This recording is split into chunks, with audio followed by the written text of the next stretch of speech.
భారతదేశ స్వాతంత్ర్యం కొరకు బ్రిటిష్ వారిని ఎదురుస్తూనే మరొక వైపు నిజాం ప్రభుత్వం యొక్క నిరంకుశ పాలనకు వ్యతిరేకంగా ఈ ప్రాంతంలో పోరాటాలు జరిగాయి. రైతాంగం, కూలీలు భూమి కొరకు, ముక్తి కొరకు భూ పోరాటాలు చేసి నిజాం ప్రభుత్వంలో ఏర్పడిన సాయుధ రజాకారులను ఎదిరించడం జరిగింది. నిజాం సంస్థానాన్ని సమాఖ్య భారతదేశంలో ప్రజాపాలనలో భాగంగా చేయడం కోసం ఎన్నో పోరాటాలు జరిగాయి. ముఖ్యంగా ఖమ్మం జిల్లాకు కూడా ఈ పోరాటాలలో ఘనమైన ప్రముఖ పాత్ర ఉందని చెప్పడానికి నేను సంతోషిస్తా ఉన్నాను. మనందరికీ తెలిసిందే, దేశమంతా స్వాతంత్రం వచ్చి స్వేచ్ఛాయుత ప్రజాపాలన అనుభవిస్తూ ఉంటే 1 సంవత్సర కాలం పాటు తెలంగాణ ప్రాంత ప్రజలు ఈ ప్రజాస్వామ్య గాలులను తీర్చుకోలేకుండా నిజాం నిరంకుశ పరిపాలనకు వ్యతిరేకంగా, రాజరిక పరిపాలనకు వ్యతిరేకంగా ప్రజా పాలన కోసం తప్పించి పోరాటం చేసిన సుదీర్ఘమైనటువంటి ఘనమైన చరిత్ర తెలంగాణ రాష్ట్రానికి. అందులో భాగంగా ఆనాడు స్వామి రామానంద తీర్థ గారి ఆధ్వర్యంలో రాష్ట్ర వ్యాప్తంగా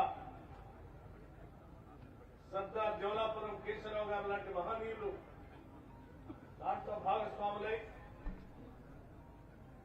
మందగి, కొమరం భీం, దొడ్డి కొమరయ్య, చాకలి ఐలమ్మ లాంటి, మల్లు స్వరాజ్యం లాంటి అనేక మంది ఈ పోరాటంలో భాగస్వాములై పోరాటాల చరిత్రలో సాయుధ రైతాంగ పోరాటంగా ఏర్పడి పెద్ద ఎత్తున రజాకారులను ఎదిరించి ఈ ప్రాంతాన్ని ప్రజాస్వామ్య పాలనలో భాగస్వాములు చేసిన ఘనమైన చరిత్ర కలిగిన వారందరినీ స్మరించుకోవటం మనందరి బాధ్యత. ఆనాటి ప్రముఖ కవి దాశరథి గారు లాంటి వాళ్ళు ఈ ఖమ్మం జిల్లాలో నుండి వారు ప్రయాణం సాగించినటువంటి విధానం కూడా మనందరం గమనంలో తీసుకోవాల్సినటువంటి అవసరం ఉంది. ఆనాటి సంఘాల ఏర్పాట్లో కానీ, గ్రంథాలయ ఉద్యమాలలో కానీ ఖమ్మం జిల్లాకి ప్రముఖమైనటువంటి పాత్ర ఉంది. ఖమ్మం జిల్లాలో ఉన్నటువంటి ఆనాటి ప్రముఖులు సర్దార్ జవలాపురం కేశవరావు గారు, బొమ్మకంటి సత్యనారాయణ గారు, రామచంద్రరావు గారు, శీలం సిద్ధారెడ్డి గారు, ఆయితం వెంకటేశ్వర గారు, నల్లమల గిరిప్రసాద్ గారు లాంటి వాళ్ళు, మహమ్మద్ రజబ్ అలీ గారు లాంటి వాళ్ళు, వెంగళరావు గారు లాంటి వాళ్ళు అనేక మంది ప్రముఖ పాత్ర పోషించారు. ఖమ్మం ప్రాంతం నుండి ఇమ్రోజ్ ఉర్దూ పత్రిక ఎడిటర్ అయిన షోయబుల్లా ఖాన్ గారు నిజాం పరిపాలనకు వ్యతిరేకంగా కడవెత్తి రజాకార్ల చేతుల్లో అసూలు బాసినారు. ఇలాంటి ఎందరో త్యాగదల ఫలితంగా నిజాం సంస్థాన భారత సమాఖ్యలో ప్రజాస్వామ్య పాలనలో భాగమై ఈరోజు స్వాతంత్ర ఫలాలను, ప్రజాస్వామ్య యొక్క ఫలితాలను మనం అందరం అనుభవిస్తా ఉన్నాం. ఇట్టి అమరవీరులందరికీ నివాళులర్పిస్తూ గౌరవ రాష్ట్ర ముఖ్యమంత్రి శ్రీ రేవంత్ రెడ్డి గారి నాయకత్వంలోని ప్రజాప్రభుత్వం సెప్టెంబర్ 15 తెలంగాణ ప్రజాపాలన దినోత్సవంగా ప్రజల ఆకాంక్షలను పరిడవిల్లినట్లుగా నిర్వహిస్తుందని సగర్వంగా తెలియజేస్తా ఉన్నాం. రాచరిక పాలన నుండి ప్రజాస్వామ్య పాలనలోకి మారినటువంటి ఈ రోజు ప్రజాస్వామ్య కాముకులందరికీ కూడా పండుగ లాంటి రోజుగా ఈ ప్రభుత్వం భావిస్తాం. ఈ ప్రజాప్రభుత్వం ప్రజలకు ఇచ్చిన వాగ్దానాల మేరకు హామీలను ఒక్కొక్కటిగా అధికారంలోకి వచ్చిన 48 గంటల నుంచి అమలు చేయటం ప్రారంభించింది. తెలంగాణ గ్రీన్ ఎనర్జీ పాలసీ 2025ని ప్రజాప్రభుత్వం ప్రవేశపెట్టింది. దీనిలో భాగంగా 2030 నాటికి 1,98,000 కోట్ల పెట్టుబడితో 20,000 మెగావాట్ల పునర్వినియోగ శక్తి ఉత్పత్తి, 1,14,000 మందికి ఉపాధి అవకాశాల కల్పన లక్ష్యంగా ముందుకు వెళ్తా ఉన్నాం. ఇందిరా మహిళా శక్తి పథకం కింద మహిళా సంఘాల ద్వారా 2 మెగావాట్ల సోలార్ విద్యుత్ ప్లాంట్ ఉత్పత్తికి ప్రణాళికలు సిద్ధం చేశాం. ఇందిరా సౌర గిరి జల వికాసం పథకం కింద 2025-26 ఆర్థిక సంవత్సరం కింద మన జిల్లాలోనే 550 మంది లబ్ధిదారులను ఎంపిక చేసి సోలార్ పంప్ సెట్లను ఏర్పాటు చేస్తూ ఉన్నాం. మోడల్ సోలార్ విలేజ్ స్కీమ్ లో భాగంగా 16,837 కుటుంబాలు 2 kilowatt roof top solar plant, 4,371 వ్యవసాయ కరెంటు సర్వీసులకి 7.5 కిలోవాట్ సోలార్ ప్లాంట్ ఉచితంగా అందిస్తున్నాం. బోనకల్ మండలంలోని 22 గ్రామాలన్నీ ఈ కార్యక్రమం కింద ఎంపిక చేయటం వల్ల మోడల్ సోలార్ మండలంగా బోనకల్ మండలం ఏర్పడబోతా ఉంది. పేదలకు సంక్షేమ పథకాలు అందించడంలో రేషన్ కార్డుల పాత్ర చాలా కీలకమైనది. గత 10 సంవత్సరాలుగా నిరుపేదలకు రేషన్ కార్డుల జారీలో పాలకుల నిర్లక్ష్యాన్ని గమనించిన ప్రజాప్రభుత్వం అర్హులైన పేద కుటుంబాలకి తెల్ల రేషన్ కార్డులు జారీ చేసి కుటుంబంలోని ప్రతి వ్యక్తికి 6 కిలోల సన్న బియ్యం పంపిణీ చేస్తుంది. ఖమ్మం జిల్లాలో ఇప్పటి వరకు నూతనంగా 24,818 కుటుంబాలకు తెల్ల రేషన్ కార్డులు మంజూరు చేయడం ద్వారా 1,03,166 కుటుంబ సభ్యులు ఉచితంగా రేషన్ పొందుతున్నాయి. ఆర్థిక స్థితిగతులను గాడిలో పెడుతూ ప్రజలకు ఇచ్చిన అభయహస్తం గ్యారంటీ పథకాలైన మహిళలకు ఉచిత బస్సు ప్రయాణం, గృహ జ్యోతి, 500 రూపాయలకే గ్యాస్ సిలిండర్, రైతు భరోసా, ఇందిరమ్మ ఇళ్లు ప్రభుత్వం అమలు చేస్తున్నటువంటి కొన్ని కార్యక్రమాలు. ఖమ్మం జిల్లాలో ఇప్పటి వరకు 4,44,48,224 ఉచిత బస్సు ప్రయాణాలు చేయటం వల్ల మహిళలు 209,21,46,000 రూపాయలను ఆదా చేశారు. జిల్లాలో 2,29,034 కుటుంబాలు ఉపయోగించిన సిలిండర్లకు సబ్సిడీ కింద ప్రభుత్వం 26,31,00,000 రూపాయలు చెల్లించింది. గృహజ్యోతి పథకం కింద మన జిల్లాలో ప్రభుత్వంచే 160,30,00,000 రూపాయల సబ్సిడీ చెల్లించి 2,43,852 కుటుంబాలకి లబ్ధి చేకూర్చాం. పేదవాని సొంత ఇంటి కల సాకారానికి ప్రజాప్రభుత్వం ఇందిరమ్మ ఇళ్ల పథకాన్ని అమలు చేస్తుంది. ఈ పథకంలో 5 లక్షల రూపాయల ఇంటి నిర్మాణానికి పూర్తి సబ్సిడీతో లబ్ధిదారుని ఖాతాలో జమ చేస్తుంది. మొదటి విడతగా జిల్లాలో నియోజకవర్గానికి 3,500 ఇందిరమ్మ ఇళ్ల చొప్పున మంజూరు చేస్తూ జిల్లా మొత్తంగా 15,561 ఇందిరమ్మ ఇళ్లని ఇప్పటికే మంజూరు చేశాం. నిర్మాణాలు వివిధ దశల్లో ఉన్నాయి. ఇప్పటి వరకు నిర్మాణ దశలు బట్టి లబ్ధిదారుల ఖాతాల్లో 122,89,00,000 రూపాయల్ని జమ చేశాం. నిరుపేదలకు ఆరోగ్య భద్రత కల్పించేందుకు రాజీవ్ ఆరోగ్యశ్రీ కింద ఈ ఉచిత వైద్య పరిమితి 5 లక్షల రూపాయల నుంచి 10 లక్షల రూపాయలకు పెంచడం జరిగింది.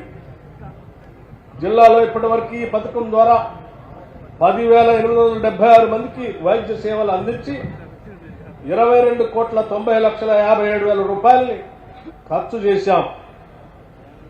సీతారామ ఎత్తిపోతల పథకం ద్వారా జిల్లాలో 1,38,790 ఎకరాల్లో కొత్త ఆయకట్టుని సాగునీటి వసత కల్పన చేస్తున్నాం. దీని ద్వారా నాగార్జున సాగర్ ఎడమ కాలువ, వైరా, లంకా సాగర్ ప్రాజెక్టులు చిన్న నీటి వనరులు సాగునీటి సప్లిమెంట్ చేసేందుకు పాలేరు లింక్ కాలువ నిర్మాణ పనులు కూడా చేపట్టాం. ఇట్టి పనులు 4 ప్యాకేజీల్లో జరుగుతున్నాయి. రఘునాథపాలెం మండలంలో చెరువుల కింద సాగునీటి సరఫరా చేసేందుకు మంచకొండ ఎత్తిపోతల పథకాన్ని పూర్తి చేసి 455 ఎకరాలకి కొత్త ఆయకట్టు, 157 ఎకరాల ఆయకట్టు స్థిరీకరణ పూర్తి చేశాం. మున్నేరు నది నుండి సీతారామ ఎత్తిపోతల పథకం లింక్ కెనాల్ పనులు 107 కోట్లతో మంజూరు చేశాం. మున్నేరు నది ఇరువైపులా 525 కోట్లతో రిటైనింగ్ వాల్ నిర్మాణ పనులు శరవేగంగా జరుగుతూ ఉన్నాయి. మధిర నియోజకవర్గంలోని ఎరుపాలెం, మధిర మండలంలో నాగార్జున సాగర్ జోన్ 3 ఆయకట్టు రైతులకి సాగునీరు అందించేందుకు 630 కోట్లతో చేపట్టిన జవహర్ ఎత్తిపోతల పథకానికి శంకుస్థాపన చేశాం.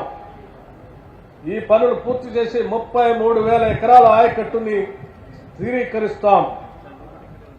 రైతు భరోసా పథకం కింద పెట్టుబడి సహాయాన్ని ఎకరానికి 10,000 రూపాయల నుంచి 12,000 రూపాయలకు పెంచాం. జిల్లాలో 3,37,898 మంది రైతులకు రైతు భరోసా కింద 427 కోట్ల 38 లక్షల రూపాయల నిధుల్ని వారి బ్యాంకు ఖాతాల్లో ఇప్పటికే జమ చేశాం. చారిత్రాత్మక సమానతలను రూపుమాపే లక్ష్యంతో సామాజిక, ఆర్థిక, విద్యా, ఉపాధి, రాజకీయ, కుల సర్వేను తెలంగాణ ప్రభుత్వం నిర్వహించింది. ఈ సర్వే ద్వారా బీసీలకు విద్యా, ఉపాధి రంగాల్లో 42% రిజర్వేషన్ కల్పిస్తూ రాష్ట్ర ప్రభుత్వం చట్టాన్ని రూపొందించి కేంద్ర ఆమోదం నిమిత్తం పంపించడం జరిగింది. జిల్లాలో 1,257 ప్రభుత్వ పాఠశాలలు ఉండగా ఇందులో 70,257 మంది విద్యార్థులు ఉచిత నాణ్యమైన విద్యను పొందుతా ఉన్నారు. ఉచిత విద్యతో పాటు పాఠశాల ప్రారంభ రోజునే ఉచిత పాఠ్య పుస్తకాలు, నోట్ పుస్తకాలు, యూనిఫామ్లు అందజేశాం. పిల్లలందరికీ సన్న బియ్యంతో మధ్యాహ్న భోజనం అందజేస్తున్నాం. జిల్లాలో ఎస్సీ, ఎస్టీ, బీసీ, మైనారిటీ సంక్షేమ శాఖల ద్వారా పాఠశాల, కళాశాల స్థాయిలో 128 రెసిడెన్షియల్ పాఠశాలలో, కళాశాలలో ఆస్తుల నిర్వహణలో ఉండగా అందులో 20,502 మంది విద్యార్థులు విద్యతో పాటు భోజనం వసతిని కూడా పొందుతూ ఉన్నారు. వీటికి తోడు జిల్లాలో ఉన్నటువంటి 5 శాసనసభ నియోజకవర్గాల్లో ఒక్కొక్క నియోజకవర్గానికి యంగ్ ఇండియా ఇంటిగ్రేటెడ్ రెసిడెన్షియల్ స్కూల్ని ఒక్కొక్క స్కూలు 200 కోట్ల రూపాయలతో కనీసం 25 ఎకరాల క్యాంపస్ తో పాఠశాలలు నిర్మిస్తా ఉన్నాం. ఈ పాఠశాలలన్నీ కూడా ఇంటర్నేషనల్ స్టాండర్డ్ లో ఇంగ్లీష్ మీడియం బోధనతో teaching staff, non teaching staff కూడా యంగ్ ఇండియా రెసిడెన్షియల్ స్కూల్లో క్వార్టర్స్ తో సహా నిర్మాణం చేసి ప్రపంచంతో పోటీ పడే విధంగా మన విద్యార్థుల్ని తయారు చేసే క్రమంలో ముందుకు పోతా ఉన్నాం. ఆరోగ్యలక్ష్మి పథకం ద్వారా జిల్లాలోని 1,848 అంగన్వాడీ కేంద్రాల ద్వారా 12,542 మంది గర్భిణీలు, బాలింతలు, 6 సంవత్సరాల లోపు వయసు గల 35,282 పిల్లలకు పౌష్టికాహారంతో పాటు పూర్వ ప్రాథమిక విద్యని కూడా అందిస్తున్నాం. ఖమ్మం జిల్లాలో R&D శాఖ ద్వారా 180 కోట్లతో మున్నేరు నదిపై తీగల వంతెన నిర్మాణ పనులు, 130 కోట్లతో వైద్య కళాశాల భవన నిర్మాణ పనులు పురోగతిలో ఉన్నాయి. 139 కోట్లతో 10 2 వరుసల రహదారిని 4 వరుసల రహదారులుగా విస్తరించడం జరిగింది. మధిర, సత్తుపల్లి పట్టణాల్లో 34 కోట్ల చొప్పున ఖర్చు చేస్తూ 100 పడకల ఆసుపత్రి, కల్లూరులో 10 కోట్ల 50 లక్షలతో 50 పడకల కమ్యూనిటీ హెల్త్ సెంటర్, పెనుబల్లినందు 7 కోట్ల 50 లక్షలతో 30 పడకల కమ్యూనిటీ హెల్త్ సెంటర్ నిర్మాణం పూర్తి చేయడం జరిగింది. పాలేరు, సత్తుపల్లి పట్టణంలో 25 కోట్ల చొప్పున ఖర్చు చేస్తూ చేపట్టిన నూతన ప్రభుత్వ నర్సింగ్ కళాశాలలో, వైరా పట్టణంలో 37 కోట్ల 50 లక్షలు ఖర్చు చేస్తూ చేపట్టిన 100 పడకల ఆసుపత్రి భవనం ఖమ్మం ప్రభుత్వ ఆసుపత్రి నందు 23,50,00,000తో చేపట్టిన 50 పడకల క్రిటికల్ కేర్ నిర్మాణ పనులు పురోగతిలో ఉన్నాయి. పర్యావరణ సమతుల్యత పాటించడానికి, భూతాపాన్ని తగ్గించడానికి ప్రభుత్వం వన మహోత్సవ కార్యక్రమాన్ని పెద్ద ఎత్తున ప్రారంభించింది. 2025-26 జిల్లాల్లో వన మహోత్సవ కార్యక్రమం కింద 35,32,000 మొక్కలు నాటడం లక్ష్యంగా చర్యలు చేపట్టి ఇప్పటి వరకు 29,68,100 మొక్కలు నాటడం జరిగింది. జిల్లాలోని వివిధ శాఖల ద్వారా ప్రభుత్వ సంక్షేమ పథకాలు, అభివృద్ధి కార్యక్రమాలను ప్రజలకు అందిస్తున్నాం. నిరంతరంగా సంక్షేమ అభివృద్ధి కార్యక్రమాలు ప్రజల వద్దకు తీసుకెళ్లడంతో పాటు వాటి విజయవంతానికి కృషి చేస్తున్నటువంటి మంత్రివర్యులు, పార్లమెంటు సభ్యులు, శాసన మండలి సభ్యులు, శాసనసభ సభ్యులు, ప్రజాప్రతినిధులు, జిల్లా కలెక్టర్, పోలీస్ కమిషనర్, న్యాయాధికారులు, పోలీసులు మరియు వివిధ శాఖల అధికారులకి, సిబ్బందికి, ప్రింట్ అండ్ ఎలక్ట్రానిక్ మీడియా జర్నలిస్టుకి, కళాకారులకి ప్రజాపాలన దినోత్సవ సందర్భంగా రాష్ట్ర ప్రభుత్వం తరఫు నుంచి శుభాకాంక్షలు, అభినందనలు తెలియజేస్తా ఉన్నాం. జై హింద్. ధన్యవాదాలు సార్. రాచరిక పాలన దురల దాష్టికం అంతమైన సందర్భం.